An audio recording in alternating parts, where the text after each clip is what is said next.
Hadirin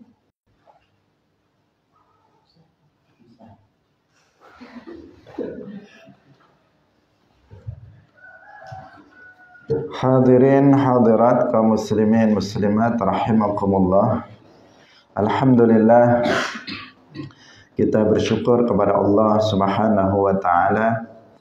Pada pagi hari ini Allah Subhanahu wa taala mentakdirkan kita semuanya untuk kembali bersama-sama melanjutkan pengajian kitab Mukhtasar Ibn Abi Jamrah.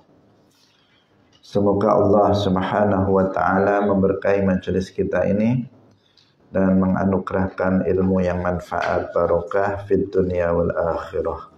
Amin ya rabbal alamin. Salawat dan salam semoga tetap terlimpahkan kepada Nabi Agung Nabi Muhammad sallallahu alaihi wasallam, para sahabatnya, keluarganya serta seluruh umat Islam yang mengikuti beliau ila yaumil qiyamah. Mari kita ikhlaskan niat kita masing-masing, kita ngaji lillahi ta'ala. Kita sampai pada hadis 269. Qala al-musannif rahimahullahu ta'ala an Anas radhiyallahu anhu 'anil nabiyyi sallallahu alaihi wasallam annahu qala yaqulullahu tabaraka wa ta'ala li ahwani ahlin nari adaban yaumal qiyamati. An Anasin, saking Anas radhiyallahu anhu, anin nabiyyi, saking kanjeng Nabi sallallahu alaihi wasallam, qala saat temene kanjeng Nabi iku qala dawuh sapa kanjeng Nabi, yaqulu dawuh sapa Allahu Gusti Allah tabaraka wa ta'ala li ahwani ahlin nari, maring luweh entenge penduduk neraka apane azaban siksone yaumal qiyamati ing dalem dina kiamat. Lau anna laka ma fil ardi min syai' akunta taftadi bihi. Lau anna, lamun sak temene iku ketuwe sira, ma utawi perkara utawa barang fil ardi ing dalem bumi min syai'in saking suwiji-wiji, akunta ana sapa sira iku taftadi nebus sapa sira bihi kelawan ma. Fayaqulu, nuli jawab sapa ahwan ahlin nar, na'am, inggih. Yaqulu dawuh sapa Allah, aradtu, ngarepaken sapa ingsun mingka saking sira, ahwana ingkang luweh enteng min hadza saking iki. Wa anta lan utawi sira iku fi sulbi adama ing dalem fi sulbi adama ing dalem kekere anak Adam, ing dalem kekere Nabi Adam. Allah tusyrika ing yen ta ora nyekutaaken sapa sira bi kelawan ingsun syai'an ing suci-wiji. Fa abaita, nuli abai sapa sira illa an tusyrika, kejaba yen ta nyekutaaken sapa sira bi kelawan ingsun. Diriwayatkan dari Anas bin Malik radhiyallahu anhu, dari Nabi sallallahu alaihi wasallam, bahwasanya beliau bersabda, Allah tabaraka wa ta'ala berfirman terhadap penduduk surga yang paling ringan azabnya pada hari kiamat. Apabila kamu memiliki sesuatu di bumi, apakah kamu akan menebus kamu dari masuk neraka dengan sesuatu itu? Orang itu kemudian menjawab, iya. Kemudian Allah berfirman, aku menghendaki darimu yang lebih ringan dari ini ketika kamu masih berada di punggung Nabi Adam, yaitu agar kamu tidak mensekutukanku dengan sesuatu apapun, tetapi kamu mengabaikan hal itu sehingga kamu mensekutukan aku dengan sesuatu. Hadirin yang dirahmati oleh Allah Subhanahu wa ta'ala. Pertama, hadis ini namanya hadis qudsi karena dimulai dengan qala an-nabiyyu yaqulullahu tabaraka wa ta'ala. Ini adalah ungkapan dari kalam Allah yang disampaikan oleh Rasulullah Shallallahu Alaihi Wasallam kepada di sini kepada penduduk neraka yang paling ringan azabnya. Karena kalau kalam Allah Subhanahu wa ta'ala yang merupakan sifatnya, maka dia bukan berupa bahasa, bukan huruf dan bukan suara. Yang di sini adalah ungkapan dari kalam Allah yang disampaikan atau yang diungkapkan oleh Rasulullah Shallallahu Alaihi Wasallam agar kita bisa memahaminya. Jadi kalam Allah yang sebenarnya yang merupakan sifatnya bukan berupa bahasa, huruf atau suara, tetapi perkataan ini adalah perkataan yang merupakan ungkapan dari kalam Allah yang membuat ungkapan itu adalah Rasulullah Shallallahu Alaihi Wasallam, dibahasakan oleh Nabi dalam bahasa Arab agar kita bisa memahaminya, memahami kalam Allah Subhanahu wa ta'ala. Di sini Allah Subhanahu wa ta'ala dikatakan berfirman kepada penduduk neraka. Penduduk neraka itu siapa? Orang-orang kafir. Ketika dikatakan ahlun nar, maka yang dimaksud adalah orang-orang kafir. Sedangkan apabila disebut ahlul jannah, maka yang dimaksud adalah orang-orang mukmin, orang yang beriman. Orang kafir di dalam neraka itu azabnya juga bertingkat-tingkat. Sebagaimana penduduk surga, orang-orang mukmin di dalam surga, nikmat surga yang mereka dapatkan itu bertingkat-tingkat. Azab neraka bagi penduduk neraka, orang-orang kafir, itu juga bertingkat-tingkat. Meskipun tingkatan yang paling ringan itu sangat berat, karena orang kafir itu akan sampai ke dasar neraka jahanam. Nah, dikatakan di sini kepada penduduk neraka yang azabnya paling ringan.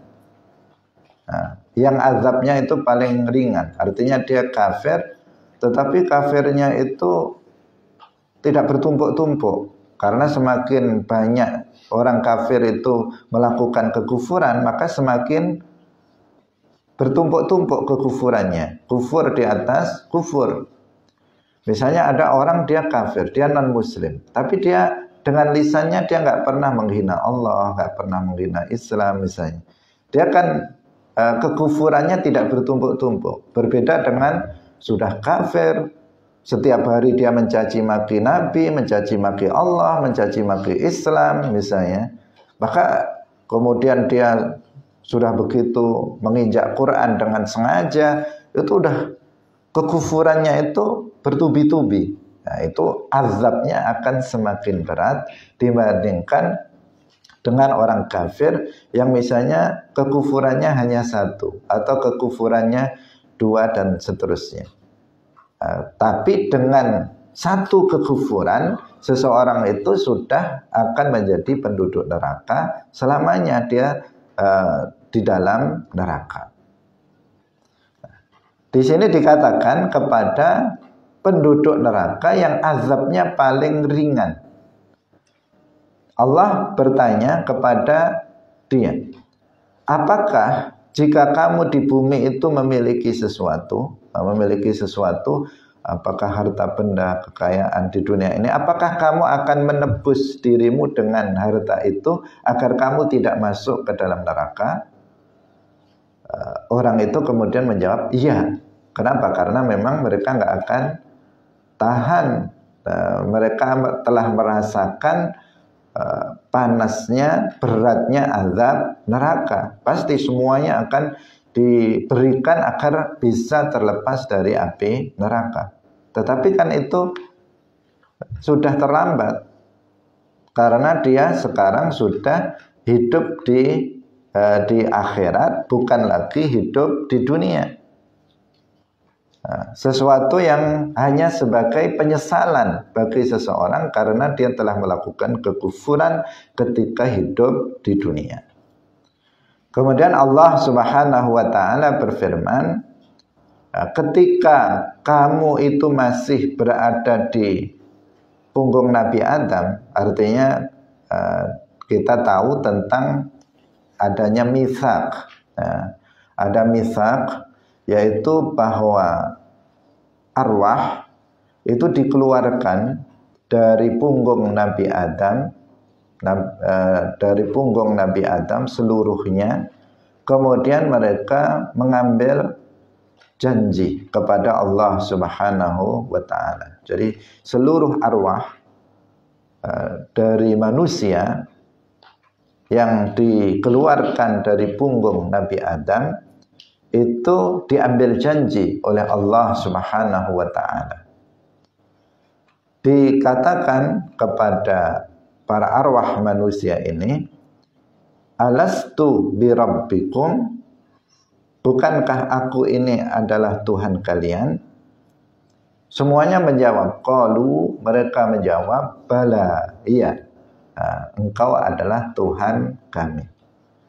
Jadi ini adalah mitsak atau perjanjian yang disampaikan oleh para arwah manusia sebelum mereka dilahirkan di dunia, bahwa mereka itu beriman Allah Subhanahu wa ta'ala itu sebagai Tuhannya, bahwa tidak ada yang disembah dengan hak selain hanya Allah Subhanahu wa ta'ala. Tetapi ketika manusia itu dilahirkan, itu ada di antara mereka yang kemudian menulayai janjinya tersebut sehingga dia menjadi kafir. Ada di antara manusia yang menepati janjinya tersebut sehingga dia tetap dalam Islam. Sehingga ada hadis mengatakan, kullu mauludin yuladu 'alal fitrah. Setiap bayi itu dilahirkan dalam keadaan fitrah, artinya dilahirkan dalam keadaan masih berpegang teguh pada janji yang dia ucapkan di alam arwah, yaitu pengakuan Allah sebagai Tuhannya.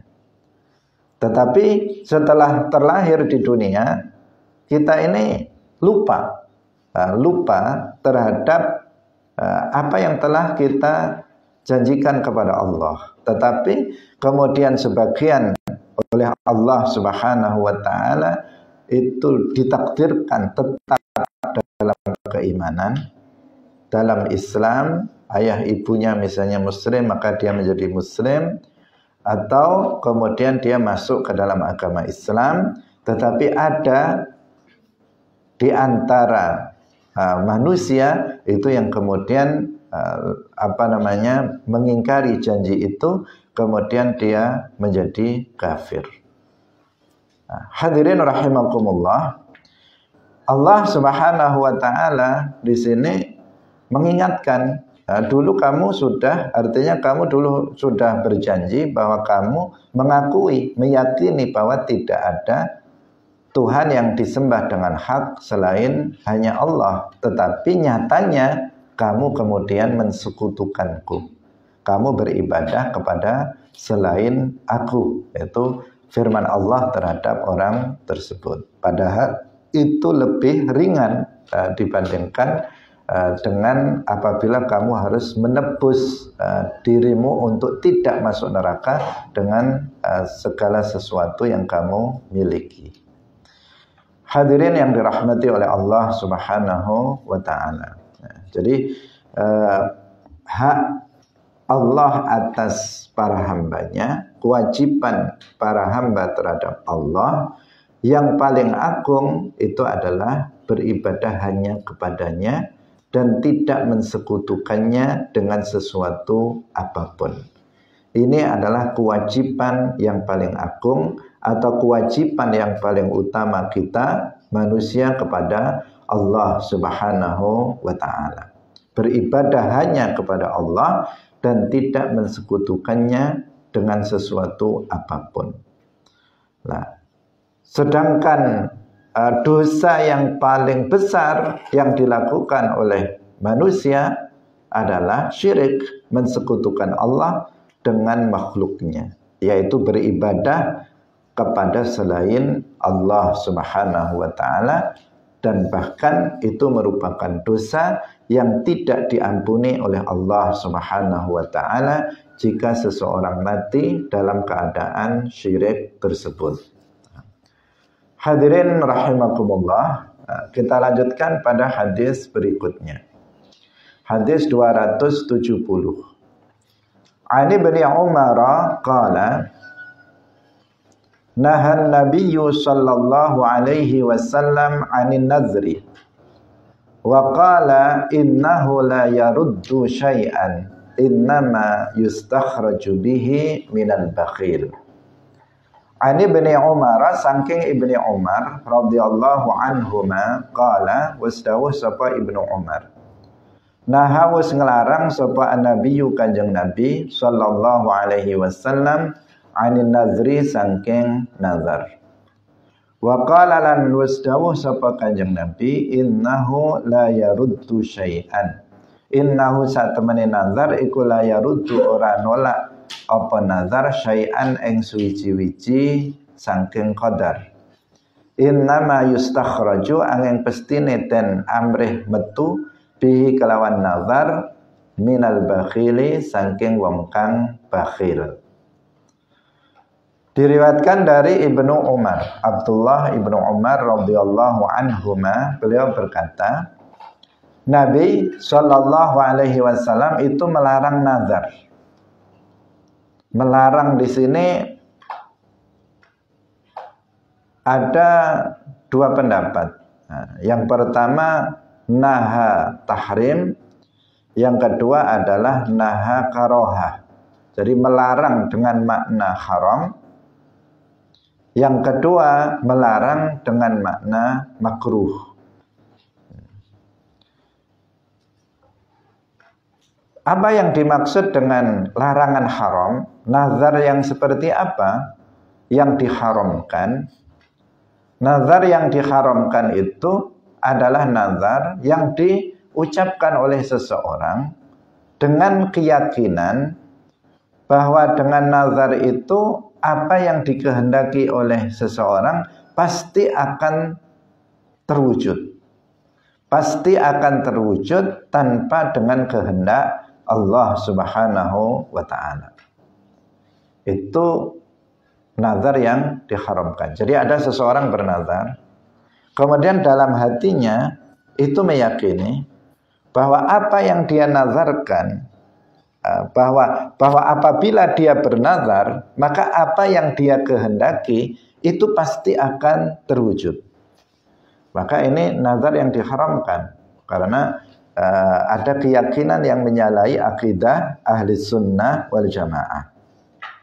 Jadi misalnya dia ingin sembuh dari penyakitnya, kemudian dia bernazar dengan lisannya, dia mengatakan, jika aku sembuh dari penyakitku, maka aku bernazar. Artinya demi Allah aku mewajibkan diriku untuk bersedekah kepada 100 orang fakir miskin. Dalam hatinya meyakini bahwa dengan nazar itu maka dia pasti sembuh. Dengan nazar itu dia pasti sembuh tanpa dengan kehendak Allah Subhanahu wa ta'ala. Bahwa kesembuhan dia itu semata-mata karena nazar, bukan dengan kehendak Allah Subhanahu wa ta'ala. Maka ini nazar yang diharamkan. Para ulama yang mengatakan naha di sini melarang, Nabi melarang di sini, melarang dengan pengertian haram, itu nazar yang seperti itu. Yaitu nazar yang diungkapkan, yang diucapkan oleh seseorang dengan keyakinan di dalam hati bahwa nazar itu bahwa dengan nazar apa yang dikehendaki seseorang itu pasti akan terwujud tanpa dengan kehendak Allah Subhanahu wa ta'ala. Bisa dipahami ya? Ini yang pertama, yang dikatakan nazar yang diharamkan. Kemudian yang kedua, ada sebagian ulama mengatakan naha di sini naha karoha, larangan makruh, yaitu nazar yang disebut dengan nazar ta'liq atau nazar mujazah.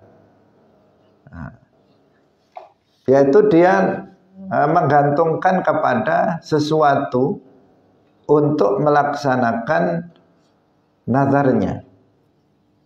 Seperti yang tadi kita contohkan ketika seseorang mengatakan, ya Allah, jika engkau memberikan kesembuhan kepadaku, maka aku akan berpuasa. Nah, ini namanya apa?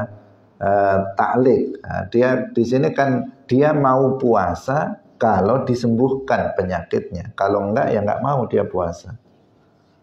Ya Allah, dia mengatakan, jika engkau memberikan aku lulus dalam ujian ini, maka aku mewajibkan diriku untuk, atau aku bernazar untuk bersedekah kepada 100 orang fakir miskin. Berarti dia beramal sedekahnya itu apabila Allah memberikan kelulusan kepada dia. Kalau enggak, ya dia enggak akan mau melakukan kebaikan itu. Ini nazar yang dimakruhkan. Nah, nazar yang dimakruhkan. Nah, nazar yang tidak dimakruhkan juga tidak haram, itu yang dia bukan nazar yang ta'liq atau mujazah ini, tetapi yang disebut dengan nazar tabarrur. Tabarrur, namanya nazar tabarrur. Dengan dia mengatakan misalnya, demi Allah, aku bernazar kepadamu untuk berpuasa Senin dan Kamis selama 1 tahun. Nah, gitu saja. Enggak jika saya begini akan begini. Tetapi dia sudah bernazar. Bernazar itu artinya dia mewajibkan dirinya untuk melakukan sesuatu yang pada dasarnya itu hukumnya sunnah. Itu yang disebut dengan nazar. Kalau dia itu mewajibkan dirinya untuk melakukan perkara yang mubah, maka itu bukan nazar namanya. Misalnya dia mengatakan, ya Allah, jika engkau menyembuhkanku dari penyakitku, maka saya akan makan 3 kali dalam sehari misalnya. Ini makan 3 kali sehari ini kan bukan perkara yang sunnah. Itu enggak dilaksanakan, tidak harus dilaksanakan. Karena itu bukan sesuatu yang sunnah. Apalagi kalau yang dinazarkan itu sesuatu yang haram, maka tambah tidak boleh untuk dilaksanakan. Misalnya seseorang mengatakan, ya Allah, jika engkau sembuhkan aku dari penyakitku, maka saya akan nanggap jaranan misalnya. Maka di sini nggak boleh dilaksanakan. Karena dia berjanji kepada Allah, mewajibkan dirinya melakukan perkara yang haram. Nah, itu tidak boleh untuk dilaksanakan, haram untuk dilaksanakan. Jadi nazar itu dia mewajibkan dirinya untuk melakukan perkara yang sunnah, bukan perkara yang wajib. Kalau perkara yang wajib tanpa dinazarkan memang wajib. Nggak bisa seseorang misalnya mengatakan, ya Allah, jika engkau sembuhkan aku dari penyakitku, maka saya akan sholat 5 waktu dengan tertib. Itu bukan nazar. Kenapa? Tanpa dia bernazar, sholat 5 waktu memang wajib dilaksanakan dengan tertib. Jadi nazar itu adalah berjanji kepada Allah untuk melakukan perbuatan yang sunnah. Itu yang disebut dengan nazar. Jadi misalnya, ya Allah, jika engkau sembuhkan aku dari penyakit, maka aku akan puasa Senin Kemis. Maka aku akan puasa Daud. Maka aku akan bersedekah kepada fakir miskin. Maka saya akan misalnya membangun pondok pesantren Baitul Iman misalnya. Itu apa namanya? Nazar yang benar, yang seperti itu. Tetapi apabila seseorang itu menggantungkan pada sesuatu, untuk pada nazarnya tersebut digantungkan kepada sesuatu, itu hukumnya makruh. Misalnya dia mengatakan seperti tadi, ya Allah, jika engkau sembuhkan aku dari penyakitku, maka saya akan berinfak ke pondok pesantren Baitul Iman. Ini makruh hukumnya. Kenapa? Karena dia hanya mau untuk berinfak ke pondok pesantren Baitul Iman jika Allah sembuhkan. Kalau enggak, ya enggak. Seandainya dia enggak sakit, enggak pernah dia akan mau berinfak. Seandainya dia enggak sembuh dari penyakitnya, jika dia enggak mau berinfak. Karena itu hukumnya makruh. Tapi kalau seseorang langsung mewajibkan dirinya, dia sehat, dia enggak ada masalah, kemudian dia mengatakan, ya Allah, aku mewajibkan diriku untuk berinfak ke misalnya untuk pembangunan pondok pesantren Baitul Iman. Udah begitu saja. Tanpa jika tanpa begitu, maka itu yang disebut nazar tabarrur. Nah, nazar ini harus dilaksanakan, baik itu nazar mujazah atau ta'liq atau yang tanpa ta'liq. Nah, yang tabarrur tadi itu wajib untuk dilaksanakan. Jika seseorang telah sembuh betulan, maka dia wajib melaksanakan nazarnya itu. Nah, meskipun nazar yang tadi makruh, itu tetap wajib untuk dilaksanakan. Demikian juga nazar yang tidak ada ta'liqnya, itu juga wajib dilaksanakan. Jika seseorang tidak melaksanakannya, maka dia akan terkena kafarah. Nah, kafarahnya yaitu kafarah al-yamin, kafaratul yamin. Pertama, kafaratul yamin itu memilih antara 3 pilihan. Memberikan makan 10 orang miskin, atau memberikan pakaian kepada 10 orang miskin, atau memerdekakan 1 budak. Nah, milih salah satu dari 3 ini. Jika tidak mampu ketiga-tiganya, tidak ada yang mampu dari salah satu dari 3 ini, baru kemudian yang keempat, yaitu berpuasa 3 hari. Ini namanya kafaratul yamin. Kalau seseorang itu melanggar nazarnya, maka seseorang dia wajib untuk melaksanakan kafaratul yamin. Karena ini kan juga sumpah. Nazar itu sumpah kepada Allah. Sumpah kepada Allah untuk melaksanakan suatu amalan yang pada dasarnya hukumnya sunnah. Sholat atau puasa Senin Kemis hukum dasarnya sunnah, tetapi ketika dinazarkan maka puasa itu menjadi wajib. Sholat duha itu hukumnya sunnah, tetapi ketika dinazarkan maka hukumnya menjadi wajib. Misalnya sholatul lail, sholat malam, hukumnya sunnah, tetapi ketika dinazarkan maka sholat sunnah ini menjadi wajib. Itu karena apa? Sumpah, dia telah bersumpah kepada Allah untuk melaksanakannya dengan mengatakan wallahi saya bernazar, atau dia mengatakan misalnya wallahi saya mewajibkan diriku untuk sholat sunnah malam misalnya selama setahun dan seterusnya. Nah, Hadirin yang dirahmati oleh Allah Subhanahu wa taala. Ini penjelasan tentang nahan Nabiyyu sallallahu alaihi wasallam 'anil nazri. Jadi nazar yang dilarang di sini, kalau larangan haram, maka apabila seseorang itu meyakini dalam hatinya bahwa apa dengan sebab nazar, apa yang dia kehendaki pasti bisa terwujud tanpa kehendak Allah. Itu haram. Makruh apabila seseorang bernazar kepada Allah dengan digantungkan kepada sesuatu. Dia mewajibkan melakukan suatu amalan sunnah digantungkan kepada sesuatu, yaitu datangnya nikmat atau hilangnya nikmah atau hilangnya musibah. Maka bagi sebagian kita, tidak, meskipun tadi hukumnya makruh, jika melakukannya itu tidak apa-apa. Meskipun itu hukumnya adalah makruh. Artinya begini, jika ada salah satu di antara kita memiliki hajat, atau ingin terhindar atau ingin terlepas dari musibah yang menimpa dirinya. Misalnya dia sakit-sakitan, sudah lama dia sakit, nggak kunjung sembuh.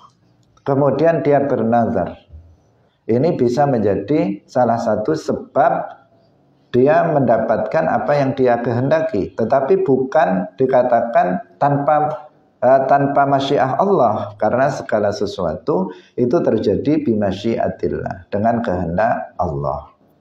Artinya jika ada di antara kita misalnya sangat ingin sembuh dari penyakitnya, kemudian dia bernazar, silahkan, meskipun semestinya dia untuk melakukan amalan yang sunnah jangan nunggu sakit dulu, atau jangan nunggu dia kena masalah dulu baru dia melaksanakan yang sunnah. Semestinya begitu. Tetapi kalau sudah terlanjur dia misalnya menderita karena penyakit, atau dia misalnya selalu terkena musibah, kemudian dia bernazar. Dengan sebab itu Allah kemudian mengabulkan apa yang dia kehendaki, dengan mengatakan tadi, ya Allah, jika engkau sembuhkan penyakitku, maka saya akan misalnya tadi berinfak untuk pondok pesantren, maka saya akan berpuasa, maka saya akan baca Quran tiap hari, maka saya, ini janji yang disampaikan oleh dia kepada Allah. Itu bisa menjadi alternatif pilihan bagi kita, meskipun tidak selalu apa yang kita nazarkan itu terjadi. Tetapi itu salah satu usaha yang bisa dilakukan oleh seseorang untuk bisa mendapatkan apa yang telah atau apa yang dia kehendaki. Innama yustakhraju bihi minal bakhil.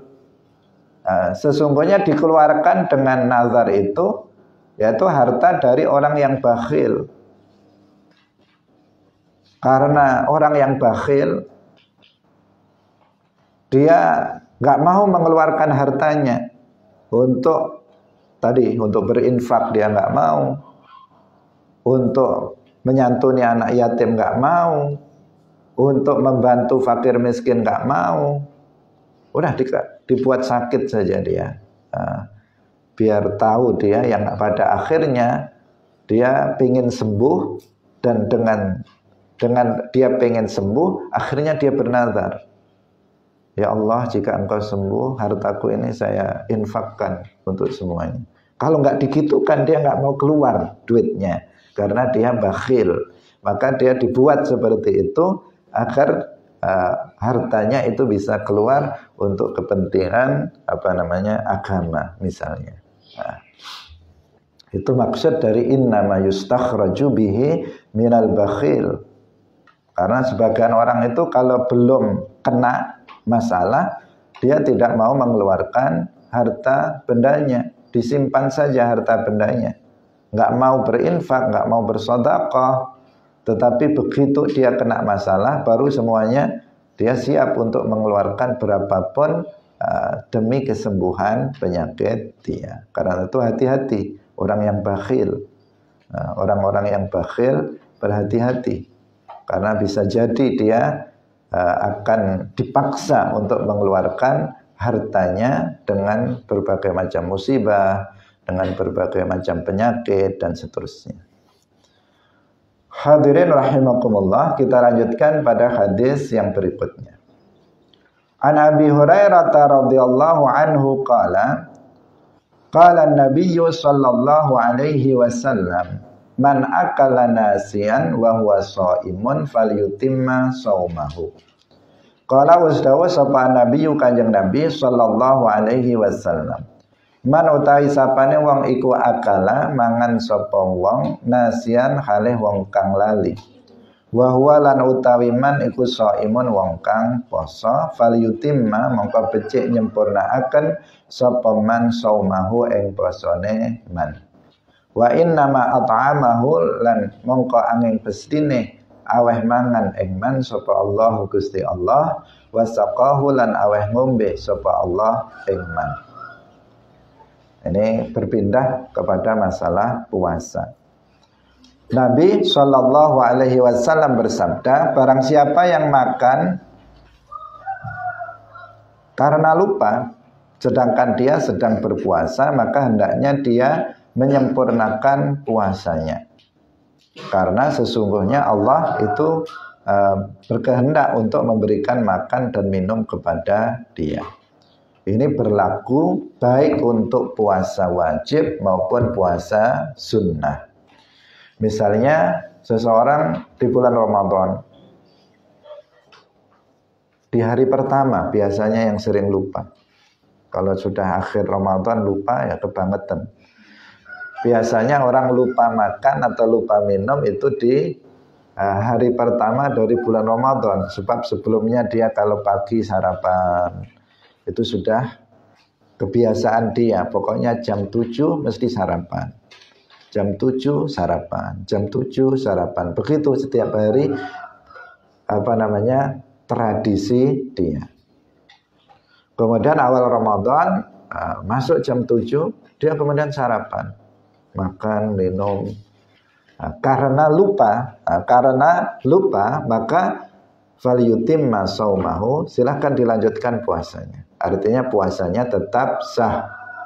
Dengan catatan tadi apa? Ketika dia ingat, misalnya di mulutnya masih ada makanan, segera dibuang makanannya. Bukan, ini nanggung yang di mulut sekalian lah misalnya. Ditelan sekalian. Nanggung karena sudah di mulut. Itu ya nanti batal. Jadi apa yang sudah tertelan itu rezeki yang Allah berikan kepada dia. Tetapi yang belum tertelan ya dikeluarkan, dibersihkan mulutnya. Kemudian dia melanjutkan puasanya. Dia menyempurnakan puasanya. Ini berlaku bukan hanya untuk puasa wajib, puasa sunnah juga demikian. Makanya seseorang puasa di hari Senin, kemudian pagi-pagi dia sudah minum padahal sudah niat untuk berpuasa. Karena lupa, maka dia bisa melanjutkan puasanya. Ini namanya rukhsah, keringanan, rukhsah bagi seseorang yang lupa. Karena pada dasarnya seseorang yang puasa, jika dia makan atau minum maka batal puasanya. Tapi untuk orang ini, yaitu orang yang makan atau minum karena lupa, maka itu dia tetap sah puasanya dan dia bisa melanjutkan puasanya. An Saudata, kita lanjutkan. An Saudata zaujin Nabiyyi sallallahu alaihi wasallam qalat. An Saudata, Saudah, maksudnya Saudah bintu Zam'ah. Ini istri Nabi, ada salah satunya yaitu Saudah binti Zam'ah. Saudah ini adalah istri Nabi yang dinikahi oleh Nabi pertama kali setelah wafatnya Sayyidah Khadijah. Jadi Rasulullah Shallallahu Alaihi Wasallam istri pertamanya adalah Khadijah bintu Khuwailid. Ketika Nabi beristri Khadijah, Nabi tidak poligami. Nabi tidak beristri lebih dari satu. Istrinya hanya Khadijah saja. Tetapi setelah wafatnya Sayyidah Khadijah, baru kemudian Nabi itu beristri lebih dari satu. Lah, istri yang pertama dinikahi setelah wafatnya Sayyidah Khadijah itu namanya Saudah bintu Zam'ah. Perawi dari hadis ini. Dinikahi oleh beliau sebelum hijrah ke Al-Madinah Al-Munawwarah. An Saudata zaujin Nabiyyi karwane Kanjeng Nabi sallallahu alaihi wasallam qalat dawuh sapa Saudah. Matat wis mati lana ketua kita apa syaiton wedhus bebas. Fadabaghna nuli nyamak sapa kita maskaha ing kulite syat. Summa mazilna nuli ora kingsir-kingsir sapa kita nanbidhu fihi, nanbidhu nyeleh sapa kita nyeleh kurma lan kurma anggur fihi ing dalem maskaha, artinya kulit tadi, hatta sora sehingga dadi apa maskaha syannan iku rusak. Diriwayatkan dari Saudah bintu Zam'ah, istri Nabi Shallallahu Alaihi Wasallam, beliau berkata, Saudah berkata, kambing kami telah mati. Matinya nggak disembelih. Berarti bangkai. Berarti bangkai. Kambing kami, kambing bebas kami telah mati. Kemudian kami menyamak kulitnya. Kemudian kami menggunakan kulit itu untuk wadah anggur, kurma, air, dan seterusnya. Sampai rusak, sampai kulit itu menjadi rusak karena sering dipakai. Hadirin rahimakumullah, hadis ini menunjukkan kepada kita bahwa kulit bangkai, jildul maitah, kulit bangkai itu bisa suci dengan cara disamak, dengan dibagh, istilahnya dalam fikih itu adalah dibagh, dengan disamak. Jadi kulit binatang yang mati tanpa disembelih atau bangkai, kulit bangkai itu pada dasarnya apa? Najis. Najis. Karena bangkai itu najis. Bangkai itu najis, kulitnya termasuk juga najis. Tetapi kulit bangkai itu bisa disucikan dengan cara didibagh, dengan disamak. Bahasa kita sering menyebutnya disamak.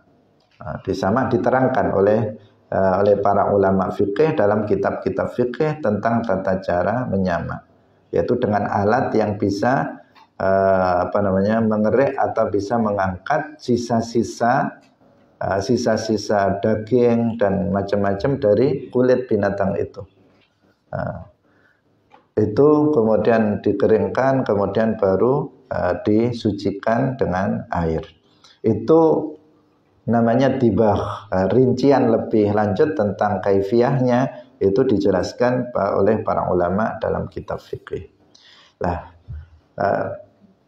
Kulit bangkai itu bisa suci dengan sebab dibagh. Setelah suci maka bisa dipergunakan.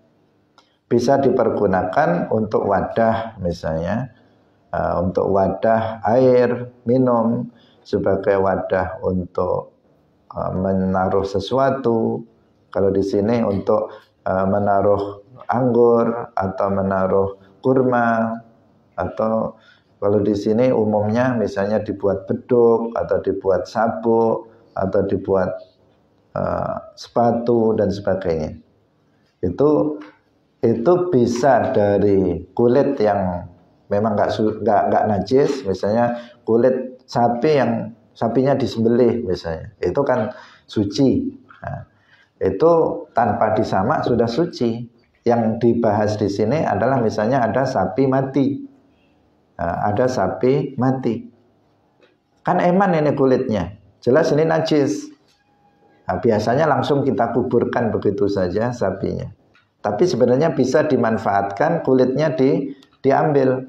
Nah, kulitnya diambil kemudian disamak. Kulitnya itu ditibah sehingga kulitnya bisa suci. Setelah itu bisa dimanfaatkan untuk beduk atau untuk buat rebana atau misalnya buat sabuk atau bisa digunakan untuk berbagai macam kebutuhan yang lainnya. Bisa difahami ya. Nah, itu biar nggak semuanya terbuang, nggak semuanya terbuang. Kalau sudah mati semuanya terbuang. Tapi itu adalah untuk binatang-binatang yang bisa untuk dimakan. Nah, tapi kalau misalnya babi, misalnya mati, nggak bisa kulitnya diambil terus sama ditibah biar suci, tetap nggak bisa suci. Karena babi itu sudah bendanya itu najis. Sedangkan yang tadi kayak sapi, kambing, unta, itu kan aslinya nggak najis, tetapi menjadi najis karena dia menjadi bangkai. Nah, yang mati dengan sendirinya tanpa disembelih atau disembelih tetapi tidak sesuai dengan ketentuan syariat Islam, hukumnya bangkai, najis, haram untuk dimakan dagingnya, dan bendanya itu juga menjadi najis. Hadirin rahimakumullah, waktu sudah habis. Semoga apa yang kita pelajari pada pagi hari ini bermanfaat bagi kita semuanya, menjadi ilmu yang barokah fid dunya wal akhirah. Barakallahu fikum wallahul muwaffiq ila aqwamit thoriq. Wassalamualaikum warahmatullahi wabarakatuh.